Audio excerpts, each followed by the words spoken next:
hello, hello. Let me fix my camera. Hey guys. Okay, so right now I am trying to make sure can you guys hear me? I think I'm I think I'm where I'm supposed to be. Let me make sure. Oh wait, I know what it is. 1 minute guys. Let me switch. All right, there we go. All right. Let me know if you guys can hear me or if you can't hear me. Okay. All right. Hey guys. So right now I'm just blowing up my family chat so that I can let them know I'm on. Um let me see. Let me just do that real quick. You guys bear with me. And my sisters, let me just make sure that I send it out. And then I'll be behind, guys. Forgive me. Okay. All right. Yeah, Ashan. I just put on my little microphone. So, first of all, let me just tell you guys good afternoon. It is afternoon over here. So, I am saying good afternoon. Welcome to another live with me, Hanifa Nayela. And tonight it is Friday, so it is open panel Friday today, which means I will drop the link throughout the show. You can join the panel at any time. At any time, feel free to come. You don't necessarily have to cam up. I would prefer you do because I feel like it makes the conversation feel a little bit more, intimate to me, just to see a face. But if you don't, show your face behind screen and then I'll let you up. And some of you guys I know already, so y'all already know that may not apply to you. But if you're new, first of all, if you're new and you haven't subscribed, please go back out and hit the subscribe button. And for those who are new, I am going to put the link. I'm doing it right now in the comment section for you guys. And this is really an open conversation, even though it's a little guided, because I do have some talking points that I want to make sure I hit on before the broadcast is finished. But as usual, if you're here, let me know that you're here so that I can shout you out. I got my family in here already. You guys are always on it. Hey, Dawn, thanks for passing through. She says, hi, pretty lady. Hi to you, pretty lady. Thanks for passing through and showing some love. Inya, the one and only Inya, the semi troll Inya. Thanks for being here again, sis, as usual, and for the support. Hey, Annie. I get excited. You're a regular now. So I love seeing you here. Appreciate you, sis. Thanks for passing through as usual. Who else do we have? We have the one and only the OG troll of them all. Arshawn is in the building. He says he is listening in.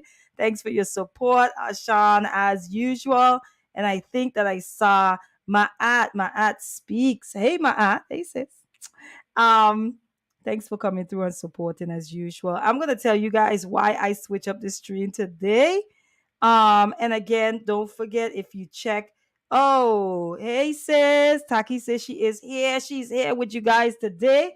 Hey sis, thanks for coming through and always supporting. I truly appreciate your presence for sure. Um, so guys, so those of you guys that was here, when was it? Monday for the Why I'm No Longer a Christian stream, right? Y'all know that was a hot one. And actually, hold 1 minute. Let me make sure I take care of something.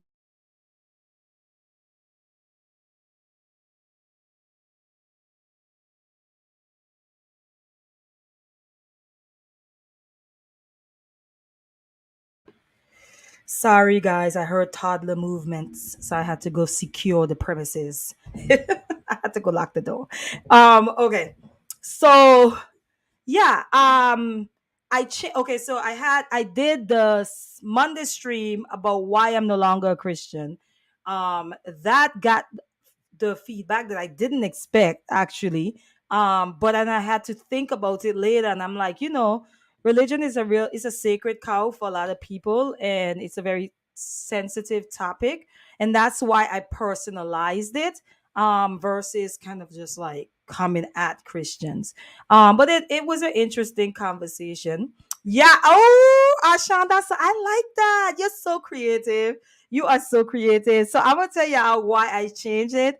Mondays are supposed to be more like things that are bothering me, or I'm heated about, or things that are personal to me, my own personal feelings about stuff. And I'm trying to stay consistent with that because Mondays are supposed to be much shorter, right? It's, I've been doing about an hour and a half, right? I'm trying to get it down to an hour. Good luck with Hanifa. But yes, Ashan, I like that idea. I might have to steal that. Make a mad Monday. I don't know. Let me think about that. But I like that. I like that. Because it looked like that's what's happening. Because next Monday, it's going to be in connection with last Monday. I'm trying to be consistent here. I'm going to be talking about why I no longer see men as the head of women. And I know that it's probably gonna, step on some toes. Again, I personalize it to myself. So it's really about my journey. But today, the topic today, okay, is five things, and I'm trying to keep it brief, five things that I think hinder healthy conversations between Black men and Black women. So let me just say this: this is going to be a combination of my observation and assessment in this space, right? And also just in life in general, okay? And I'll let you guys know when I'm speaking to which one, right? To whichever one. So I have some bullet points. I have five things that I think are hindering, the relationships between Black men and Black women. Not the relationship, the conversation between Black men and Black women. So I'm going to jump right into it. And here's the thing: because the link is going to be shared throughout the stream and you guys can hop on at any time, it is Open Panel Fridays.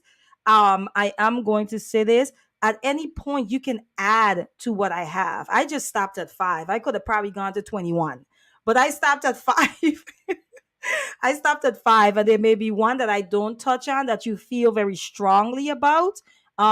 It may be something that you wish that we could actually correct, or confront, or you feel that this particular thing gets ignored. Because I actually think in a lot of our conversations, there are, I don't even, they say a elephant. I think there are elephants, plural, with a S in the room that we just tend to not address, because I think we realize that addressing the elephant will require a level of accountability, personal accountability, that either side, I don't even like to say either side, either sex is not ready for. So we would rather do the blame and the pointing and the deflection, right? And talk in circles. We have very cyclical conversations versus just addressing the elephant in the corner, and the one over in that corner, and the one sitting in the ceiling. And we would rather do that than confront the elephants, because we all know what confronting the elephant in the room means. It means that it requires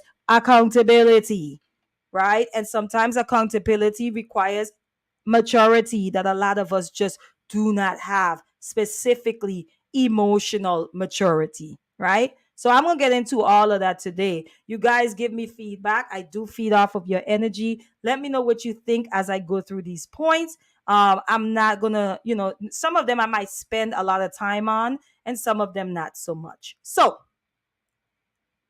let's get started. So I'm going to start with the first one, right?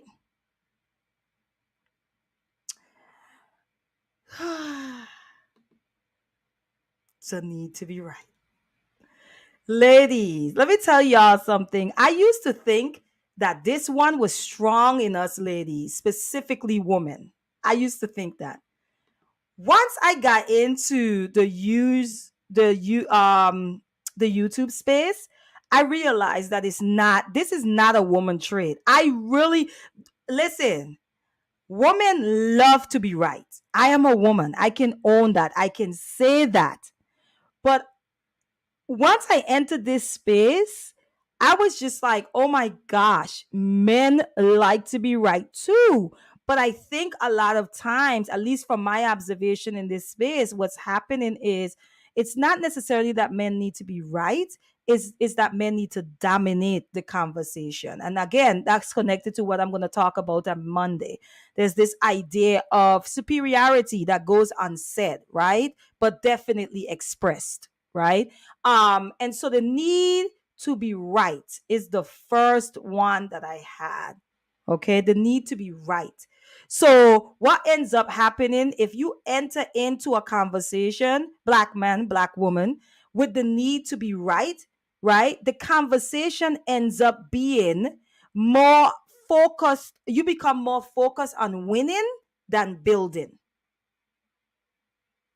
You become more focused on winning than building. You become more focused on winning the person over to your perspective than literally evolving the conversation and perhaps expanding your own consciousness, your own thought process about whatever the topic is. So you enter into the conversation not necessarily because you give a damn about what the other person thinks, feels, or perceives. You don't care about that. You literally enter in from a position of, I'm already right, you're wrong, and so you're going to hear what I have to say. The need to be right, that is a hindrance to black women, black men conversations on either side. The need to be right. You focus more on winning than building. Okay? So therefore, when we're having the conversation, it becomes more about protecting our position on said topic. It becomes more about protecting your position on the topic. And not about building, not about evolving the conversation, not even about expanding your own perspective. It becomes about what? I am focused on winning you over to my position. That is a hindrance, okay? I'm going to run through the comments real quick because I want to make sure I acknowledge people as they come into the room. Hey, Stan. Hi. Thanks for passing through. Thanks for passing through. He says, shout out to Hanifa. Hey, Bree. She said, hey, y'all. Looks like I'm right on time. We're just getting started. And let me see. Enya, she says, Bree, yes, ma'am. Hey, Sir Hill. Thanks again for inviting me to your platform. I do actually enjoyed your platform very much. I had fun. I had fun, and hopefully we can have another conversation over there. But Sahil, I really appreciate what you are doing on your platform, and I enjoyed the conversation the other night. He says, much respect to everyone in the chat. I hope you're well. Peace to you, Sahil. Okay, so this is the first hindrance, the need to be right. The need to be right. So we enter into the conversation with a need. We already have a need. And that need is, I need to be right. So what does that do if you enter into a conversation, black man, black woman, with each other, with that need already there? I need to be right in this situation. Are you open to hearing a different perspective? Are you open to receive what the person is given? No, that's impossible. Because you're literally coming in with a need to be right. That's a hindrance. That's a barrier. So you're already entering into the conflict or the conversation with a barrier in place. In other words, you're already guarded, because that's what a barrier is. You're guarded. Your need to be right is your guard. That's what you're using to guard yourself. So that's a barrier in itself. So that's one hindrance, the need to be right. And also, too, on the need to be right, you're more focused on proving the other person wrong rather than offering another perspective. So in other words, not necessary. I might think you're wrong. I might not agree. But it's like, hey, have you thought about maybe seeing it this way? Right? Versus, and this is something I'm working on, because I had a moment on Sir Hill's channel, uh panel the other day, and a sister had said a comment, and Sir Hill highlighted it. And this is after, I do a lot of self-analysis, guys. That's just me, because I'm all about growing. And the sister had said something, and so Hill asked, what did we think about her comment? And I immediately was like, the comment is nonsense. And I don't mean to laugh, but guys, after the fact, afterwards, I was able to kind of like decompress from the live. Then the next day, just processing it through, and I was just like, I could have said that better. Um, versus saying that's nonsense. Just speak to it. Right. So in other words, in my mind, I might be like, that is just ridiculous, but it don't need to be said. I just need to address why I think it's ridiculous without saying it's ridiculous. You guys got me on that?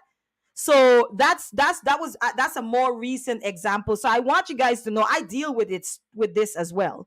Right? This is None of us are exempt from this, because sometimes we feel so strongly about what we believe and our stance. And so that need to be right consumes us. And so we enter into the conversation like, what you're not about to do is take me off my square on this topic. And once we do that, we close ourselves off to growing, because that's what conversations are all about, and resolving conflict. You know what I'm saying? So it's one of those things where, I have to check myself, because honestly, I genuinely feel sometimes that sometimes what's being said is like really silly, or be like, oh my gosh, what the hell is this? And it's almost like I end up thinking out loud. So that's a part of my communication that I am working on, because I'm working on my filter, y'all. I am. And so I use myself as an example, because when I come here and I speak, I'm a person that's always growing. I'm ever growing. I'm always evolving. And so I know that it's a journey. It's a journey, right? So, but that need to be right is strong in us. Okay? That need to be right is strong in women. It's strong in women, right? And I think honestly, a part of why a lot of women, a lot of us women show up in conflict and conversations like that is because a lot of us, our perspectives have barely been challenged in life. A lot of us, our perspectives, our thought process, you know what I'm saying? How we perceive certain things have never really been challenged. Because we have to understand that a lot of us did not grow up with fathers in the house. Now, some of us did and some of us didn't. But for those of us who didn't have fathers in the house, we literally were surrounded by women. And you have to think about how women deal with each other. We're nurturers. So we're not just going to come in swinging. That's not what we do as women. That is just not what we do. We can see it in the parenting dynamics. We can see how women parent versus how men parent. We put a lot of affections and feelings and, you know what I'm saying, and coddling and all of that into how we nurture and parent. And we act that same way with women. And that's okay because it's our nature. But we have to understand, because of our nature, we haven't really been challenged, especially if you were surrounded mostly by women. So a lot of us are coming into spaces where, or in conversations or in relationships with men who might look at us and say, that's the silliest ish. This my platform. I'm gonna go ahead and say shit. That is the silliest shit that I've heard in a long time. And now you're like, ooh, you're hot and bothered because you have never really heard anyone challenge your mindset. So for me personally, I know that's a part of why the need to be right is very strong in women, right? And I personally, my opinion on men, because I am not a man, is a part of it is that dominate, like, I'm a man. And so, I think a lot of it is rooted in how we're socialized by the patriarchal system that we live in for the men. You get what I'm saying? And I think that men are used to being challenged, throughout their lives, throughout their childhood. You know what I'm saying? Because they are around other men. And if you guys ever heard men or boys talk to each other, like as a girl or a woman, you'd be like, ugh. Like you be feeling sorry for them and they don't even care about what's being said. Your feelings be hurt for men. And their feelings be right intact. They do not care. They are used to it. So you see how we show up differently, but that need to be right is still strong. And it's important to acknowledge why it's there. Okay. Oh, Ashan, I'm coming to you. Oh, what's his name? Sorhale, thank you. I appreciate that. I'm just constantly, assessing myself. It's all about growth for me. And so, but I appreciate you. I appreciate you saying that. Ashan said we dig in. Inya said that, yeah, that's true. I'm learning that we can share our perspectives as long as we don't make it law. Absolutely. It's a blasted perspective. Calm down. You know how many things that I believed 5 years ago that I don't believe today, or like my worldview has changed, right? Or I thought I had a certain stance on certain things that I don't have today. Like we're evolving beings, unless you're dead. Unless you're dead. But if you are a living being, you are constantly evolving, unless you have just closed off yourself, which some of us do to certain things, because we just feel like this is the truth, the whole truth, and nothing but the truth. And we're not willing to let anything else come in to deter us from that truth. So, let me see. Sweet Jones says, tell it. Bree says, oop. Okay, excellent point. Bree says, my dad used to sit us down and ask us our perspective and then challenge us. He taught us the art of respectful debate. Absolutely. Absolutely, Bree. And she says, I hated it growing up, but now I see why. Absolutely. And hearing you speak, even on Ashan channel, I can tell. Like you're fine with healthy debate and healthy back and forth. So I appreciate you for that. Um, Okay, that's she's talking to Bree. Ashan say, you sure they be real sensitive and defensive? Oh yeah, they do. They do. Y'all gonna leave my brothers alone, okay? Y'all gonna leave the brothers alone. But yes, I agree, Ashan. They do. That's what I said. I'm gonna get to some points that are mainly based on observation in this particular space, and I'll let you guys know. Okay. Inya says my perspective is that fried oyster mushroom is better than fried pork chops. I don't have to make it law though. That's true, Inya. That is very true. Hey, OG Patrice, greetings and salutations. Thanks for passing through. As usual, sis. Thank you so much. You need to keep that profile picture for 12 months, sis. Okay, 12 months. Okay. Because every time I see it, I'm like, it is so fire. Okay, let's move on now. So Sweet Jones says, oh, he's saying hi to my aunt. Okay. So yes, the need to be right. That's hindrance number one. Okay. So I'm gonna who taught me? Okay, Bree. Bree, I'm gonna tell you right now. Let me tell you something. Let me tell y'all something. So I was not raised in a two-parent household. All right. A lot of how I am today, I think it really has to do with my wiring. I think it has to do with my desire for all things spiritual, right? Honestly, I'm just being honest. Um, I personally believe that's what it is, because even today, like, accountability is not hard for me anymore, right? I use it as an opportunity for growth. I know that when accountability shows up, she is not there to destroy me, right? She's not there to crush me. She's literally there to help me to grow, right? Beyond my comfort zone. So a lot of it, to be honest, Bree, is self-work. And I'm being honest. And that's why I'm very serious about self-work. Like, you can't fake self-work. You just cannot. You just cannot. Because the results are going to tell on you. You could pretend that you're over something until you are in the company of that thing. And then you're going, that's really the test. The field work is the test. We are acquiring all the knowledge, the book knowledge. We are consuming, all of this outside information on what we need to do without application. So we know how to regurgitate what we've heard. We know how to speak about it, but we don't know how to be about it. I heard a brother say that he was reading books on meditation, Bree. Reading books. And he realized that he became addicted to reading books about meditation. Right? And it hit him one day like the only way that you will really know and understand meditation is if you meditate. So I think a lot of us are obsessed with knowledge, is obsessed with acquiring information, but we do a poor job at actualizing the information. So that's something that I constantly have to work on because I'm a reader and I love reading. But one of the things that I do understand, reading is not power, right? Knowledge is not power. Knowledge is potentiality. The power is in what you do with the knowledge. The power is in actualizing the knowledge that you've acquired. So I know we have this thing, knowledge is power. No, knowledge is potentiality. That's it. That's all it is. So just to answer your question, Brie, I hope I answered it. But over time, and a big part of it too, Brie, is that there was a point in my life, I want to say in my 30s, that I actually started to listen to men.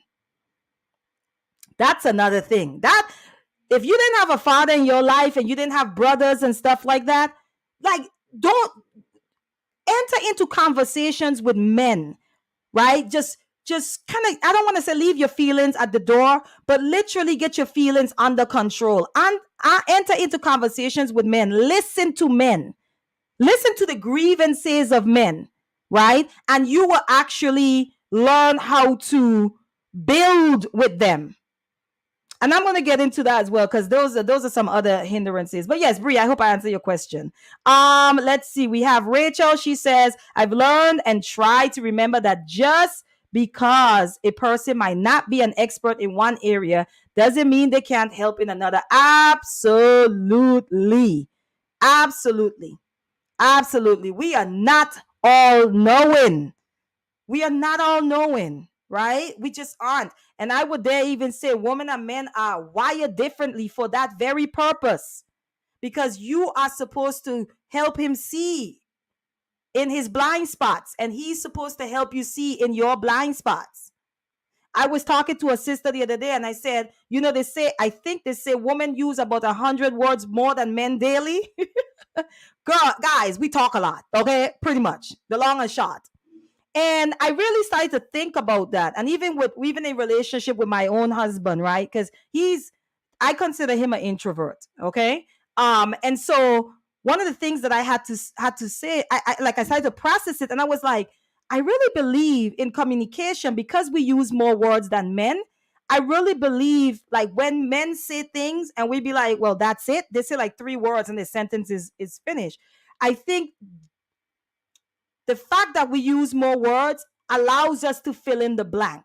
Now, filling in the blank is not to make assumptions. This is where asking questions for clarification comes in. That is called effective communication. You ask questions. But I really believe that women have the ability to read, to pretty much hear what's not being said because we use way more words than men. And I think that men has the ability to summarize or to compress, right, our word salads, right, or to kind of like just hone it in to summarize what's being said. Okay, wow, okay, she said all of that just to say this. I think that's a skill set that men have that we don't have, and I think the skill set that we have is to kind of hear what's not being said, right, that that men don't have. I don't think that they're meant to be deficits. I don't think it's meant to oppose each other. I think we are meant to use those things about ourselves and our wirings to support each other, to build with each other, right? That's just my take on that. But I agree with you, Rachel. Like we are not all knowing, and you have to enter into relationships with men like that. I'm not all knowing. I don't know everything. I'm here. That's why I'm here. That's why I'm coupled with you. How about that? All right, let's go through it. My aunt, if we made it la, might be less disease though. Health and wellness. Hey, Abe. He says, greetings, fam. Hey, Abe. Nice to see you. Thanks for passing through. Okay, I'm just gonna, if I see any questions, I'll stop. Let me see. Okay. Oh, I think I see Mrs. She said came in. Want to make sure I acknowledge everyone. Hey, she says, good day, Sister Hanifa. Salute to you. Truth you speaking. Thank God it's Friday. I hear you, sis. It's Friday. We out here. Oh, I saw Wally too. Hey, Wally. Thanks for passing through. Thanks for coming through and showing some support. Again, guys, I'm gonna put the link in the chat. You guys, this is Open Panel Fridays. Feel free to come up and talk to me. All right, I shall say, I think those are our communication struggles, and we develop this skill if we try. Agreed. Okay, so I'm gonna move on to the other hindrances. Okay, so the need to be right, major hindrance, major hindrance. The next one for me, this is a big one. This is a big one, guys. All right. The need to fight. The need to fight. I'm just going to go ahead and put this out there. A lot of us have never been taught how to resolve conflict. We've only been taught how to escalate it. We've only been taught how to fight. That's it. So we enter conflict situations, situations with our loved ones, with our friends, with our significant other, the need to fight, because that is all we know how to do when it comes to conflict. You see it in the YouTube space all the time, where two people can go from disagreeing to shooting threats at each other. You're like, yo, how did we get here? How did we get here? How did we get to threats? How? Because we do not know how to resolve conflict in a peaceful way. We have only been taught how to escalate it. We've only been taught how to approach conflict ready to fight. That starts from in our households. That starts from observing how the adults around us handle conflict. And if we are fair and honest, a lot of us don't come from environments where conflict was resolved in a peaceful way. For some of us women, we have heard our mothers gossip about their own friends most of our lives, and then still go and sit down and have lunch with them and still have them over. So what do we learn? Instead of addressing an issue that we have with a friend, we resort to gossiping about them. We resort to reaching out to somebody else to have a conversation about the issue that we have with the person that is supposed to be our friends. I'm talking about friendships of 10, 20 years. Where do we get that from? The adults around us. So there's a conflict. The person have offended you. And instead of addressing it and resolving it, you resort to gossiping about it. For some of the men, all they've seen is men square up, not talk things through.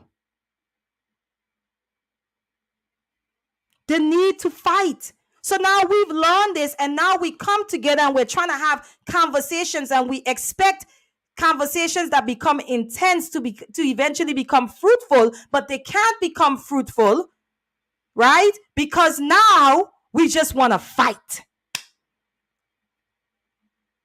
That is how we address the uncomfortableness of friction and tension in our relationships, is to fight.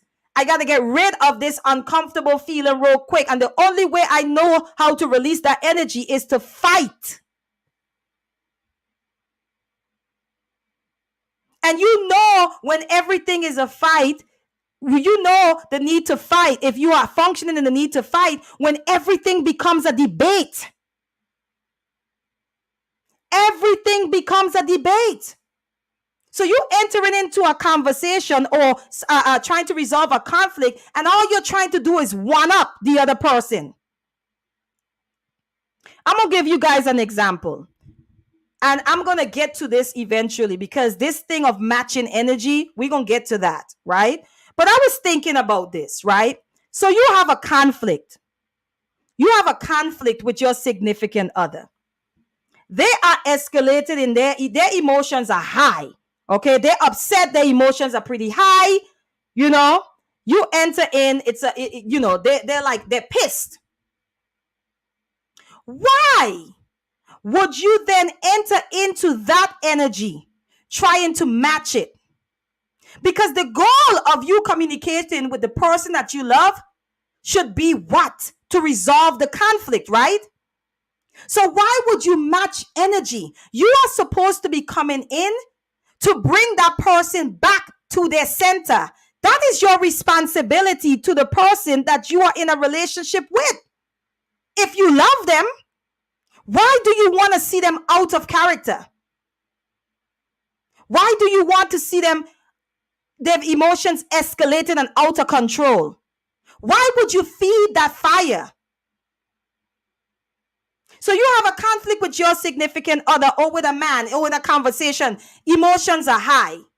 You see emotions are high. You have two decisions. You're either going to pour gasoline on the fire or you are going to attempt to out the fire. Which means I have to pay attention to what? Because the person is already escalated in the conversation. I have to pay attention to my tone, right? That means how you say what you say. I got to pay attention to my body language. I got to pay attention to my body language. I got to pay attention to my words, what I'm saying.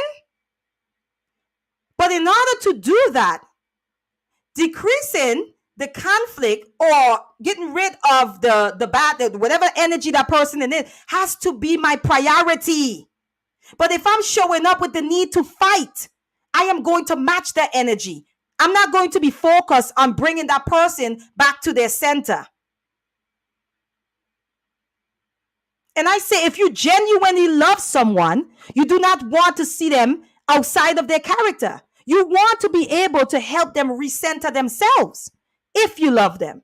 Because I would dare say a lot of what we call in love is really, we are literally in relationships that we simply have a trauma bond in. That we simply have a trauma bond in. You're with that person because you guys bonded over some trauma that both of you guys been in. It's not necessarily love. And I'm sorry. I'm just going to have to say it. I've been there.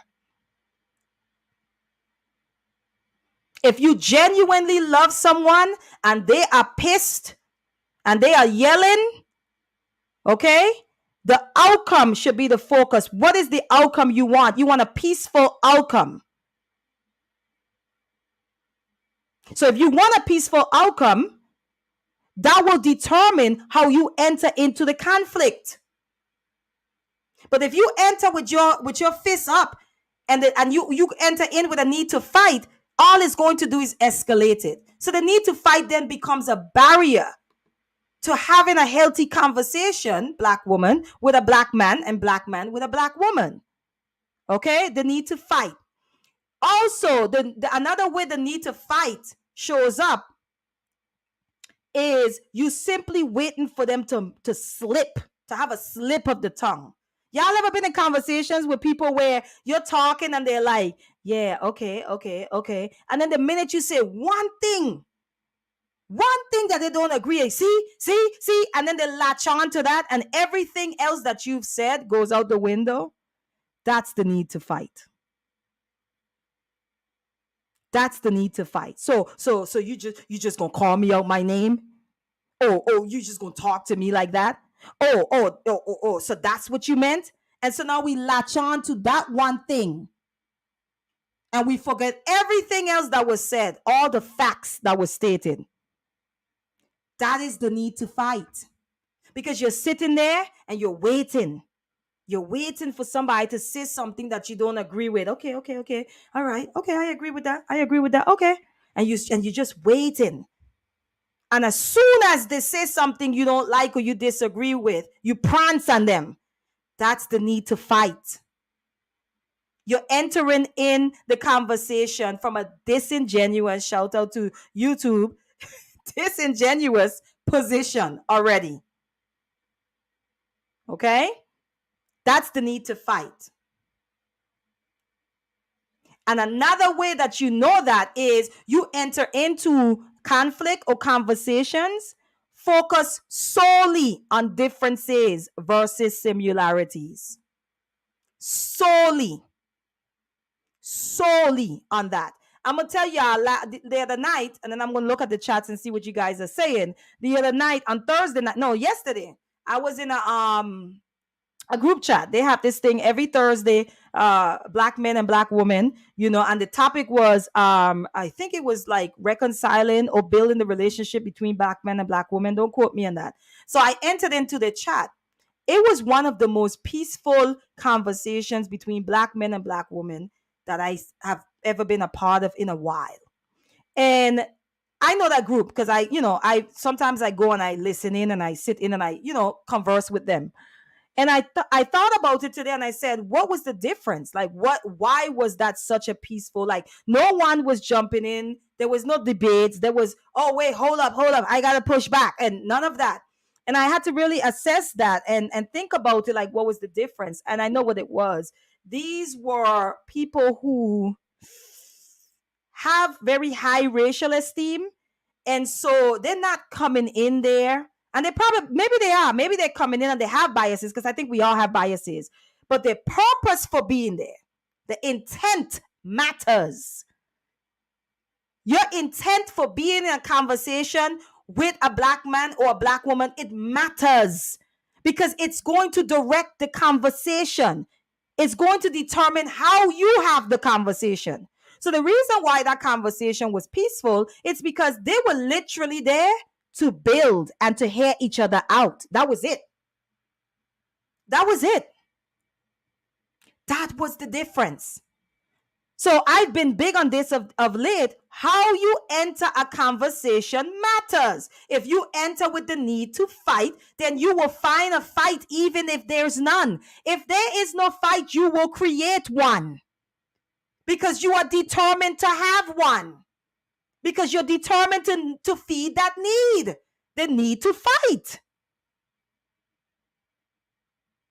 You enter in with the intent, with the focus on fighting. So even when there is not a fight, you will create one.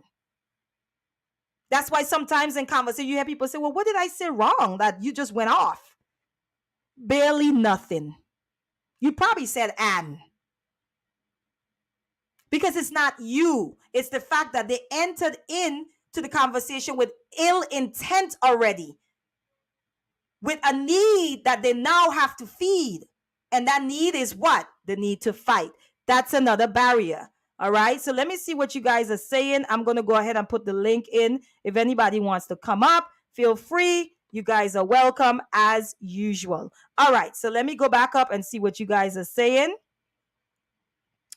Okay. Sean, you leaving? All right. Let me see who else. Hey, Dante. Good to see you. All right. I'm going back up, guys. I'm trying. Okay. Mrs. She said, yes, need to be right is an unteachable person. Agreed. You've closed yourself off already. Okay. Wally says, "Wow, baby." Okay. Let me see what else you guys are saying. Okay. Okay. Dante says argument to determine what. I don't know if he wasn't finished. I'm not sure. Okay, so let's see. You guys are having conversations with each other. Okay, I think he was finishing up here. He says arguments are to determine who is right. Discussions are to determine what is right. That's I love Dante, because Dante be coming with the jewels, the gems, you know what I'm saying? The diamonds, like all of it. He be dropping it. Arguments are to determine who is right. Discussions are to determine what is right. I like that, Dante. I'm gonna definitely note that. I like that. Ashan said there needs to be understanding around this. Sometimes some energy and emotional awareness is necessary because the person is looking for concern and interprets demonstration as care. Good point. Good point. Okay, let's see. Hey, I haven't seen you in a while. It's good to see you. Thanks for coming through. DC Butler, my good brother, guys. Okay. Dante says, do you believe it's the need to transfer energy? Oh my God. Dante, I did not want to go here, but here we are. Yes, absolutely. I was talking about this on one of my shows before, how a lot of times people are looking for to dump on others because they are looking for relief. They are looking to share the burden of what they're carrying. So if I can make you feel the way I feel, then I have relieved myself of some of that pressure, some of that energy. So, yes, it is energy transfer, but we have to understand why it's happening. I am unhappy. I am negative. I am miserable. So, what I'm about to do is roll up into these conversations and make everybody miserable and turn the conversation into a negative one. Because what does that do? Right? It addresses my loneliness.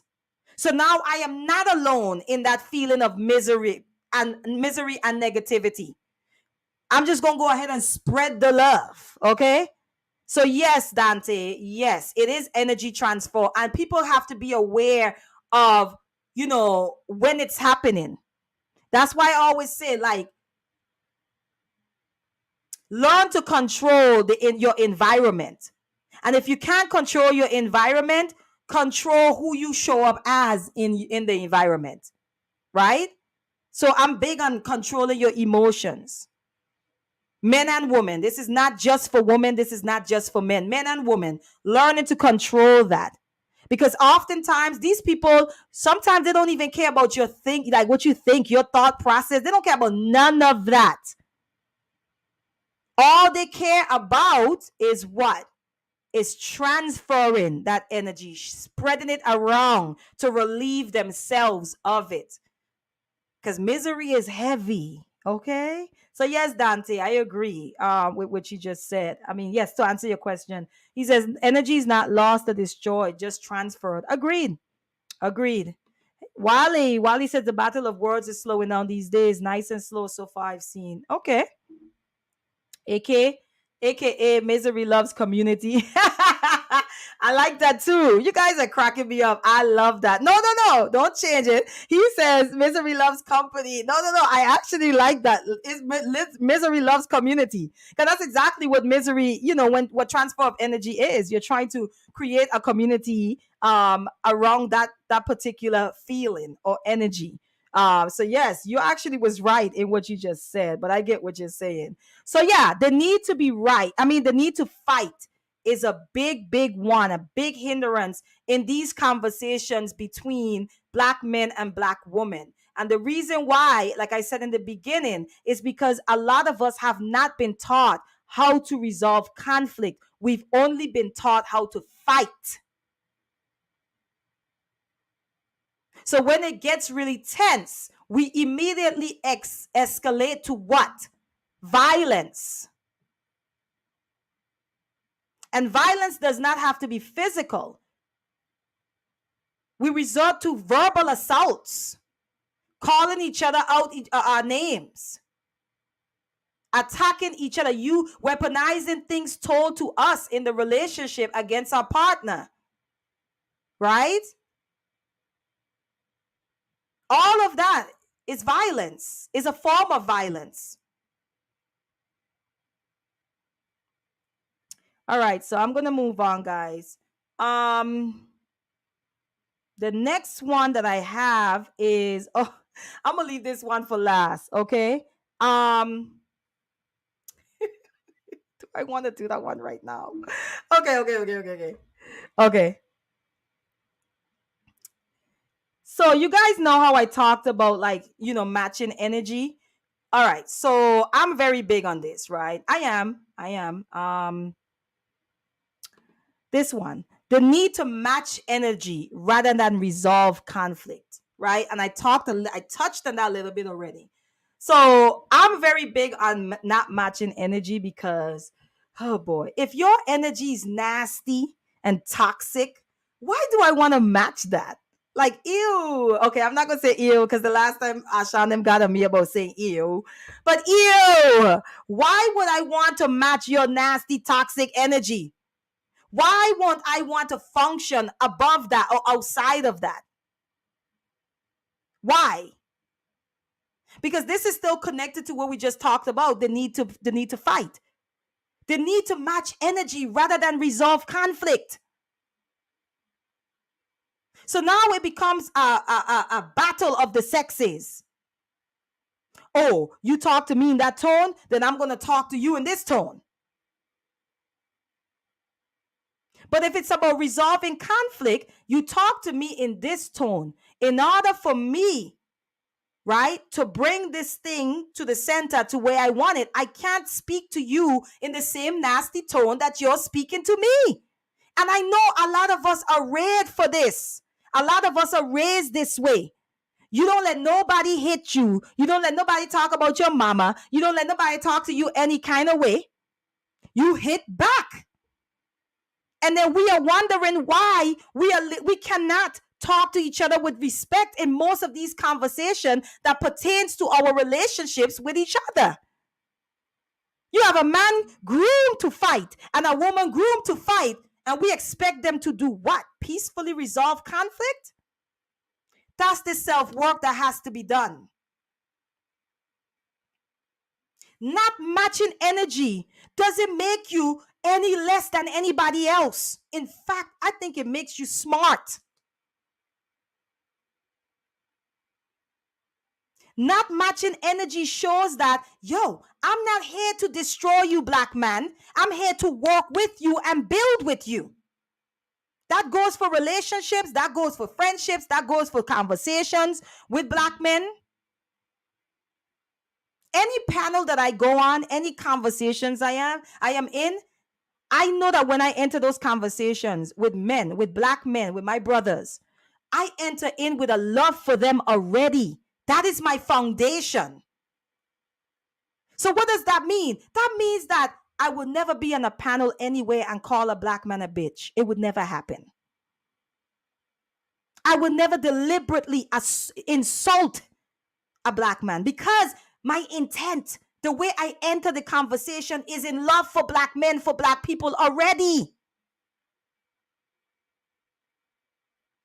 So if I see a certain energy, there's only two things that I'm willing to do. If I see an energy or a tone that's already set in a conversation, in a discussion taking place, there's only two things. There's only two decisions for me. I am either going to decide to remove myself from the space, or I am going to enter into the space with a different type of energy because my intent is peace and love and to resolve whatever conflict is on the table.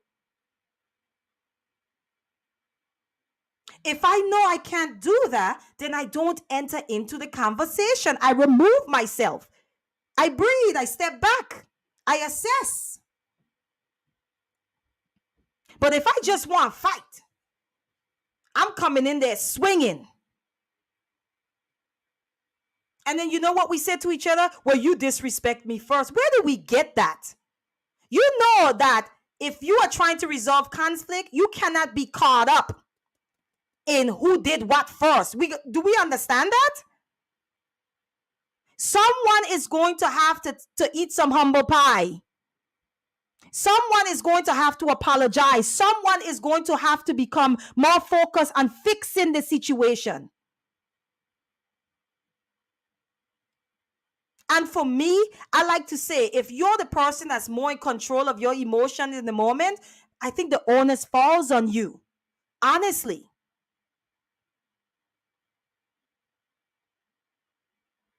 But that need to match energy rather than resolve conflict is an hindrance to black men and black women having healthy conversations. Our goal should be a resolve. It should be towards a resolution. It should be towards building, not just the community, but building each other up.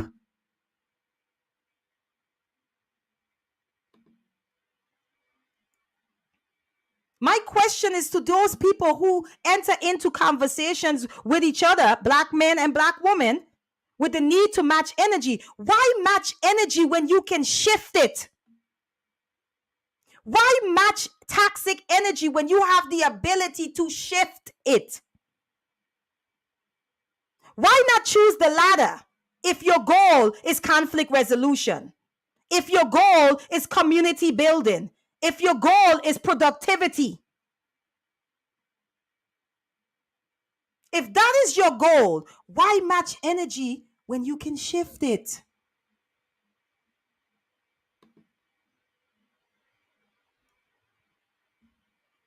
All right, so let me see what you guys are saying. OG Patrice, she says they'll insult and try to intimidate when they don't have critical thinking skills to hold an intellectual, stimulating conversation. I agree with that. I agree. Mr. O says, great. Hey, Mr. O. It's good to see you. It's been a while. It's good to see you, sir. I hope all is well with you. Good to see you. He says, great conversation. Pride and ego govern their action. It doesn't end well. I agree. I agree. OG Patrice, she says they'll even try the bullying tactics as well. Yes, yes, it's a lot. Yes. Okay, guys, listen, if you are in here and you haven't hit the like button yet, listen to OG Patrice. Is free to do so. Okay, okay, okay. She says, smash that like button. Beautiful people. Like, subscribe, and share. All right. If you have not subscribed, subscribe. If you haven't like. If you like what you're hearing, share the information. Right. Jadea. Jadea says, Ashe, so true. Good to see you here. Good to see you here. Thanks for the support. All right. Dante says, in discussions, do you separate reality versus your perspective to reduce or detour conflict? Is that good? Do you separate reality versus your perspective? Okay. No. No. I think that whatever the current reality is, I think that is what you are to address, right? But I feel like I can still, like, you can have a different perspective about the current reality, and I can. I think the purpose is for both of us to hear each other's perspective, right? And go with the one that resolves how can I say this? Because I'm not trying to minimize like someone's feelings around the fact that they may be right. Right. So it's acknowledging that that person might be right. So here's what I have to learn. This is the best way I'm gonna put this, Dante. Not because something is right means that it's best for the collective. Is that, y'all got me in that? Not because something is right means that it is best for the whole. So when we have conversations with each other, black men and black women, right? We have to really begin to think beyond us. We have to think about the entire collective, right? Especially when we're talking about resolving certain issues that we're seeing in the collective. And I use the word collective here because a lot of people do not feel like we have a community. So I'm just going to say collective, okay? I think that sometimes we enter into these conversations with, well, I'm right, so we should go with what I say, right? But is it right for you, or is it right for the whole? Is it right for you individually, or is it right for the whole? And I'm going to be honest with you. I think a lot of us, especially, I was talking to a friend earlier before I did this live, and we were talking about, and I've had this conversation with my aunt before too. We were talking about how many women want black men to come with everything intact, right? You don't want to have to struggle with him. You don't want him to you know still be progressing in life. It's like you want him there, like he's arrived already. And yet we don't hold ourselves to the same standard, right? We don't hold ourselves to the same standard. So there's a lot of individualism that happens in our interaction and our communication with each other. So it becomes about what is right for me, what makes me feel good versus what is right for the whole, right? And how does the whole benefit from this resolution or this resolve or this conclusion. I think there's a lot of individualism that happens with us as Black people. And I think it does more damage than good, because now everybody's entering into the conversations just solely concerned with their own feelings about the situation. It's all about me. It's all about me. And I want to say, like, I feel like Black men will work with Black women who don't have it all together. I know men who know that there's something mentally off with the woman that they're dating, and they're still willing to work with them somehow, right? But now in these times in 2022, we are looking, and it's almost like we don't want our men, we talking about struggle love. We don't want our men to be working on anything when we meet them. Anything. It's not my job. I was talking to a sister today. It's not my job to heal him. I'm not his mother, right? And so the sister was asking me, when did we stop nurturing? When did that stop? And I said this on my panel before. It's always been woman's responsibility to heal the community. That's not anything new. We are trying to get away from it because we're hurt, because we're mad at our men. But that doesn't change the facts. Like, women have always been the healers. I'm not willing to give up that post. I'm not. So if my man is hurting, right, I should be able to nourish him back to health if he's sick. If I am sick, he should be able to do the same for me. This is a mutual thing, mutual exchange of energy. Right, Ma'at? Exactly what Ma'at just said. A ready-made man, he better come completely healed. In the meantime, you not healed, sis. You still on your healing journey. We seen the pictures. We seen the retreats you go into every month. We know you still healing. But you sitting up talking about what he can't have and what he needs to have done, and you want his healing journey to be complete before he comes to you, and here you are trying to figure it out still. So that's what I'm speaking to. There's a lot of individualism when we enter into these conversations with each other. Me, and what I want, and what you should do for me.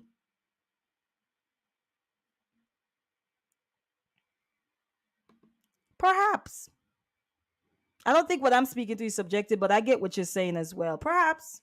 I'm going to think some more about that, Dante. I'm going to ponder that for sure. I might come back around. Okay. So Wally says you will always be struggles in almost anything in life, just not particle to believe he will be perfect. Absolutely. But we do see that, which is also a barrier. All right. So what was the last one we was on? Because I have maybe one or two more. The need to match energy rather than resolve conflict. That's a major barrier in our relationships as well. Okay. So the other one that I had, and this is more so for this space, and so like OG Patrice, Ma'at, all of you guys actually who kind of frequent these YouTube spaces, I think that you guys will probably understand what I'm saying here. But there is this one. Where is it at? Oh, I didn't type it in. Oh, I'm going to type this joint in right now. What? Guys, I did not type it in. Oh my gosh. Oh, yes. This one here is a big one. Oh boy, I'm going to break this down too. The need to be seen. The need to be seen. You're not even entering the conversation on good faith at this point. You're literally entering the conversation just to be seen.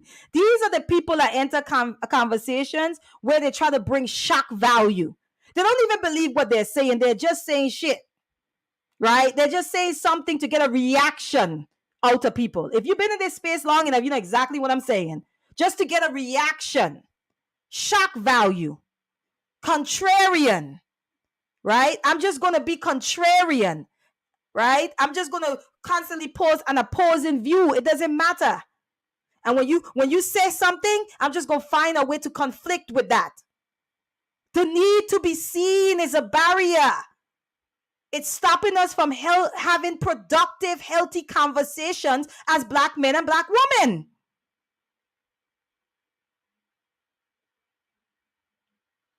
Just contrarian for no reason.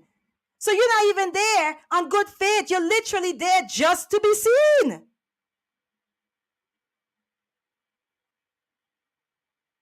Just to be seen. I want to stir the pot. To what end? So then everybody leaves, and I'm talking about everybody, meaning those who are in the conversation and those who are observing the conversation, right? So everybody leaves worse than they entered in. Everyone leaves worse than they entered. There was no resolve. There was only conflict. The need to be seen. You don't care about the conversation. You don't care about evolving the conversation. You don't care about productivity. You don't care about the productiveness of the conversation. You don't care about Black men and Black women finding a healthy middle. You just care about being seen.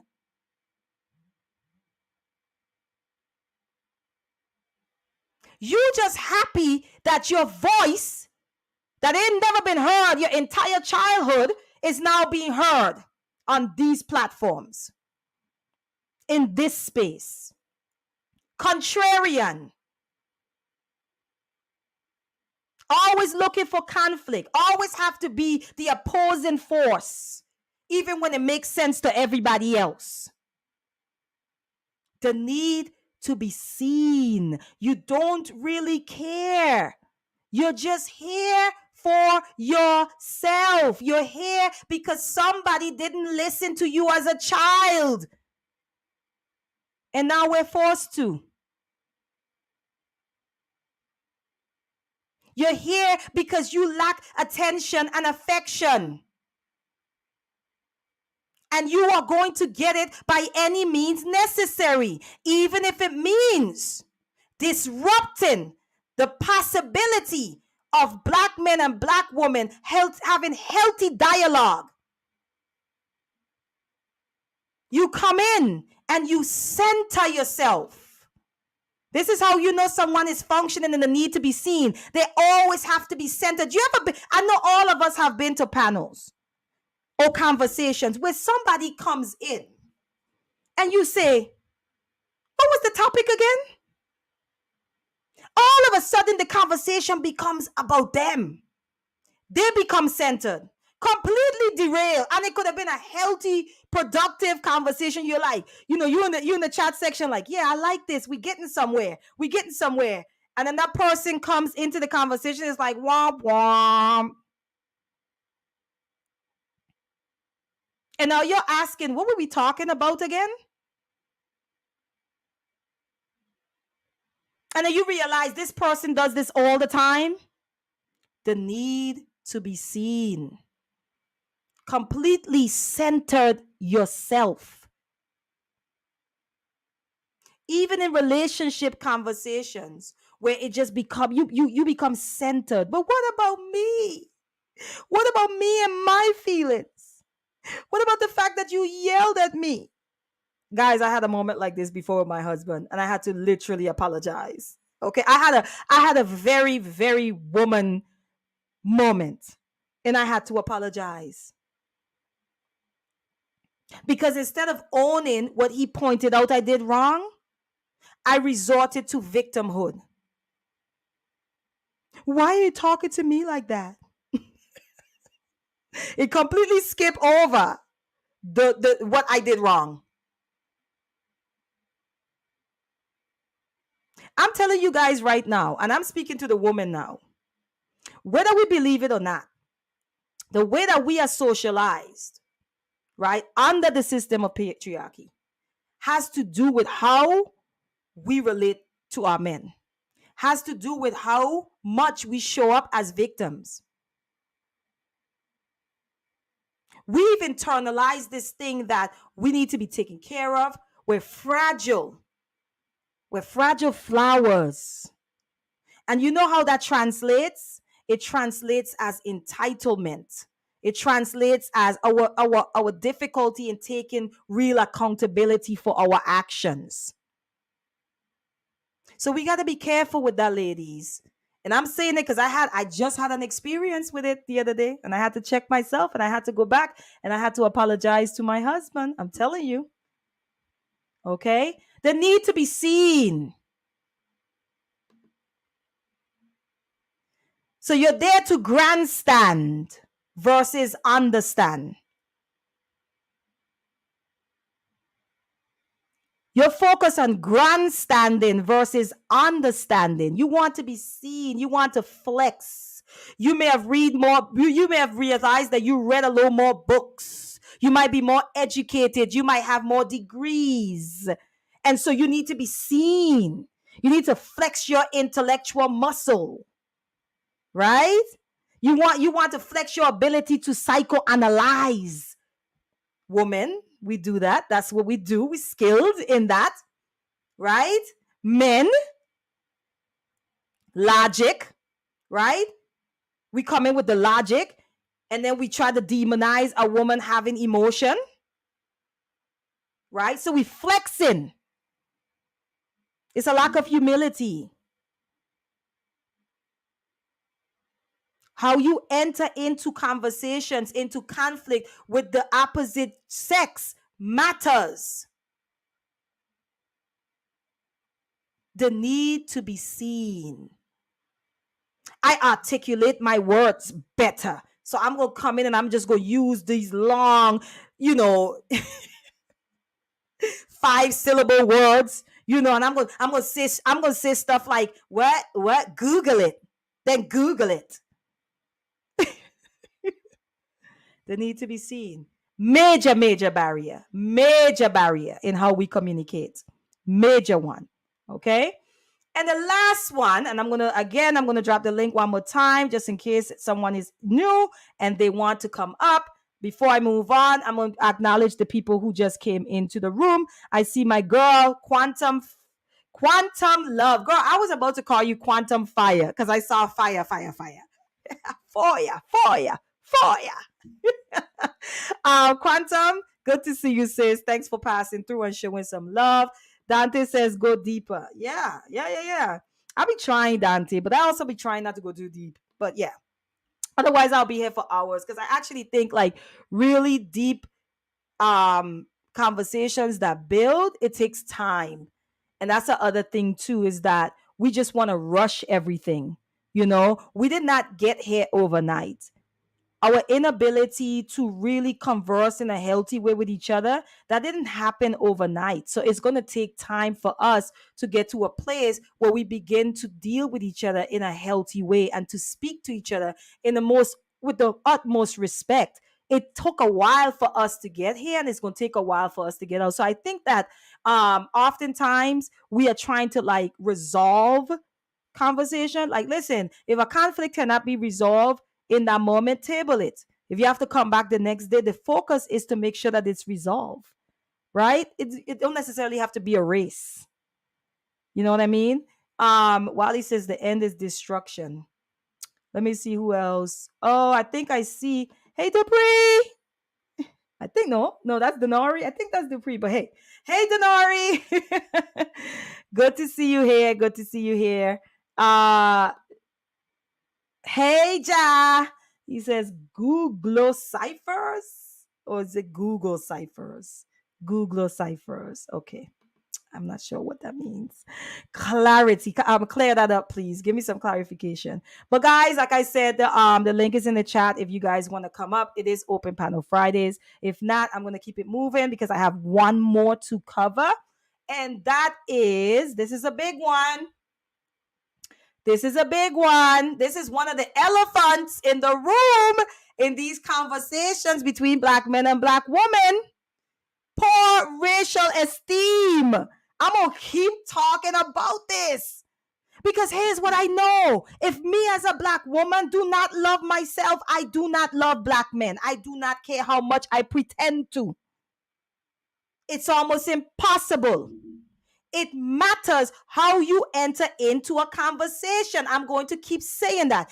If you have a very poor perspective on black people as a whole, you are not going to have healthy conversations with black women, because you are literally coming into the conversation with a serious bias towards the likes of that person. If you think that all black women are combative, when you enter into the conversation with black women, if you enter a conversation with a black woman like me, you are already making an assumption about me. You already enter the conversation saying, because she is a black woman, this is going to be a combative conversation. This is going to be war. So you come in the conversation already with your weapon in hand. Your view of the people that look like you is not a very high one. Poor racial esteem. If you are a black woman and you have this broad brush across, you just paint all black men with this broad brush. Black men are deadbeat fathers. Black men are, what else? They're unproductive. They suck at leadership. I mean, we can go on and on and on with all the things that are said about black men. If you enter into a space like that, first and second of all, also too, they are intellectually inferior to us, because we are the ones that are acquiring all of the PhDs and degrees. So that means that our men are not as smart as us, because they have not acquired as many credentials and degrees as us. So when you enter into a conversation with a black man from that angle, you are already coming from a place of condescension. So how do you think that conversation is going to go? How do you think the attempt to resolve conflict is going to go? You see how that works? Your view of black women is not a positive one. Your view of black men is not a positive one. Your view of each other is in damn hell that don't exist. It's in the mud. It's in the dirt. And you think that what? You're going to have a peaceful conversation? So this is another hindrance that we're not talking about. That's one of the elephants in the room, is that we don't love our people. I don't know who that is calling me. We don't love our people. We don't love each other because we don't love ourselves. We are embarrassed about our own blackness because there's a few people that look like us that's out there living a certain way. And you're like, they're making all of us look bad. And so you choose to focus on that small minority and completely ignore the good black men and the good black women that are out there doing good. You choose to zoom in on the ones who are not. So what does that do for your racial esteem? It drops it. And now you're entering into the conversation with a bias, with major biases, with poor racial esteem. I am not going to try to have a peaceful conversation or resolution with black men if I hate them. You are not going to have a peaceful conversation or resolution with black women if you despise them. It's not going to happen. That is another major hindrance that we have.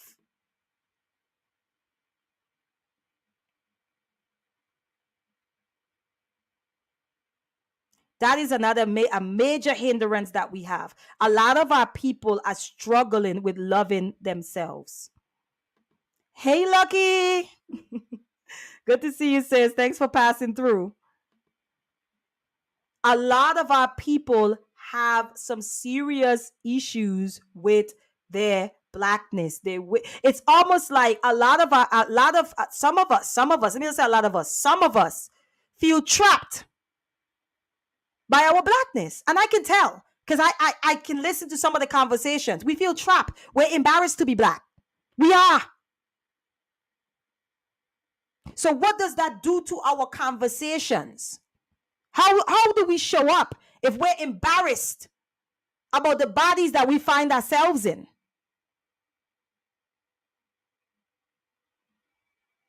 You have these assumptions. You have these you have a certain perspective on what Black culture is.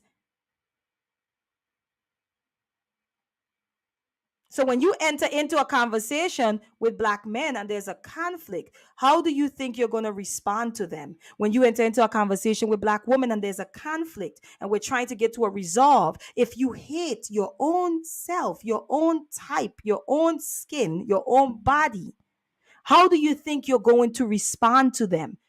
With vitriol. Because it's going to go back to, see,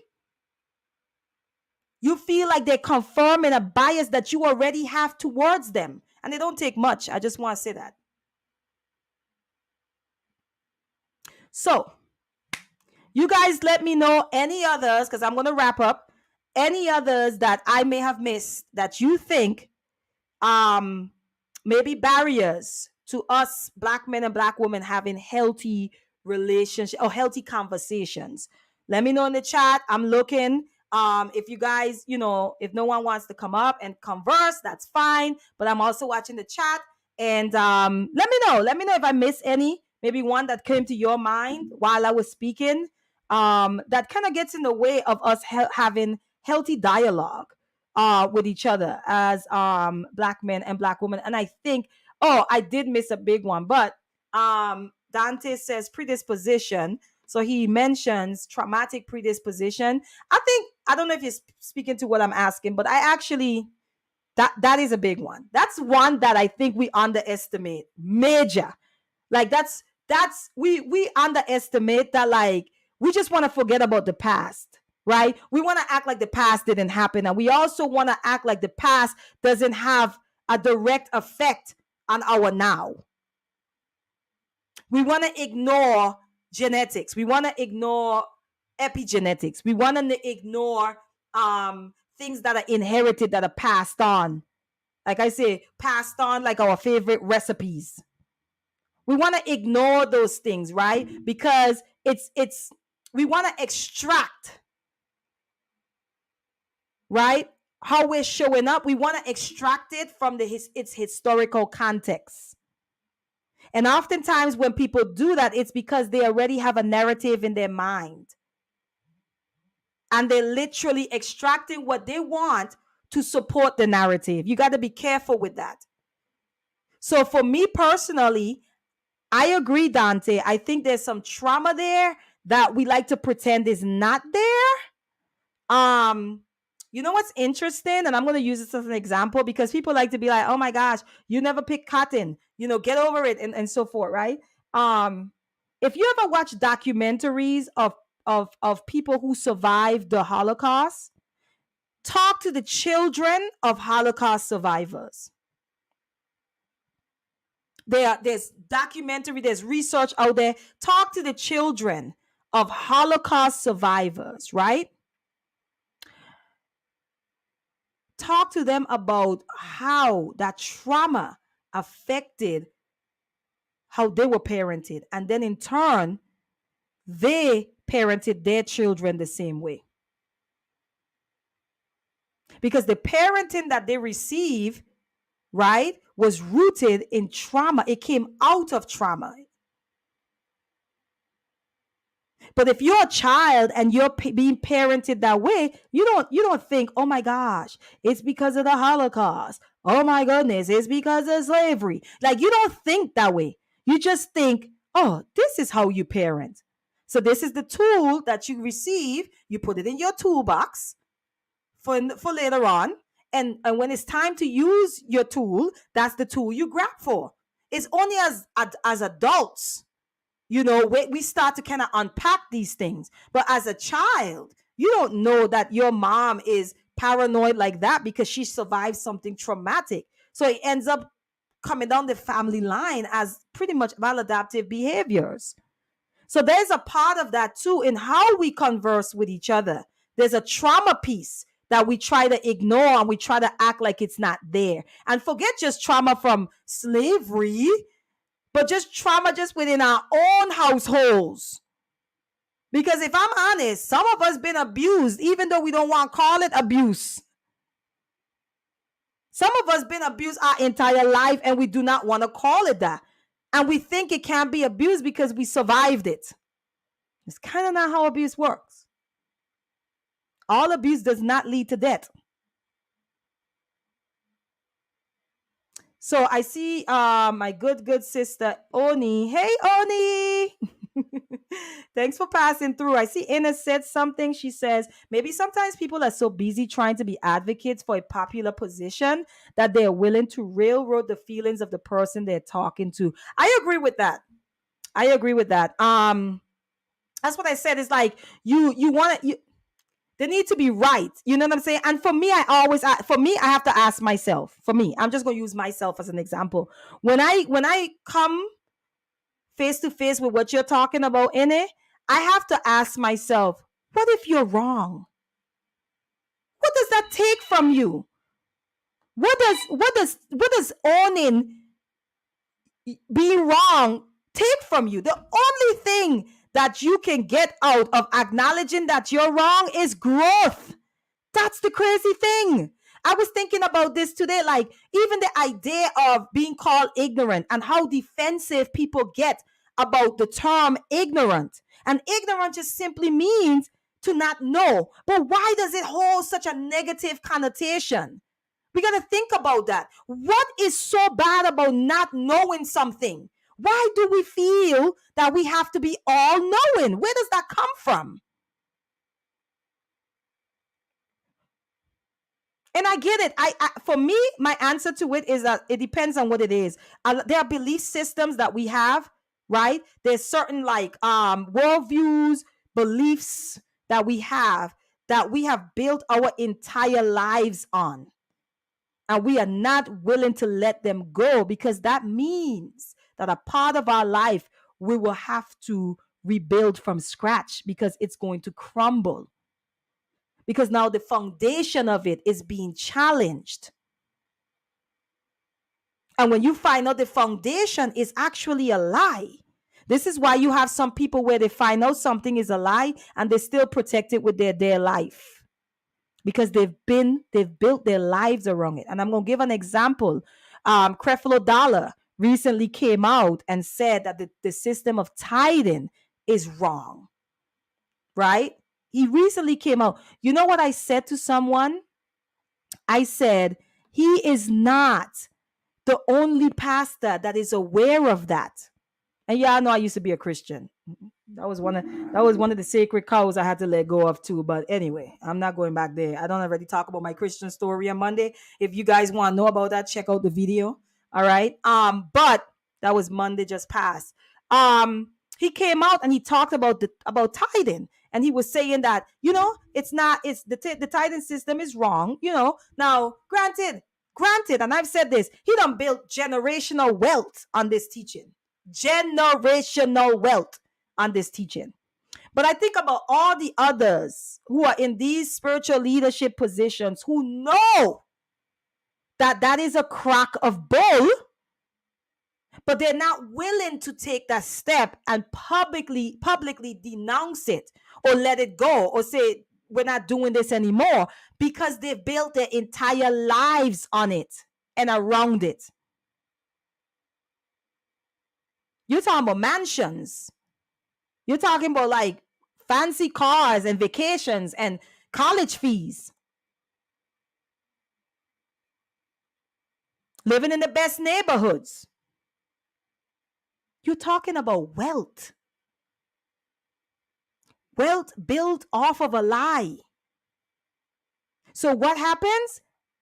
You end up protecting it, even though you know it's a lie, because you've built your entire life around it.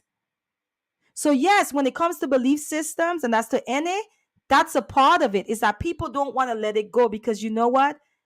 They can't even fathom that this thing that they believe all their lives is a lie.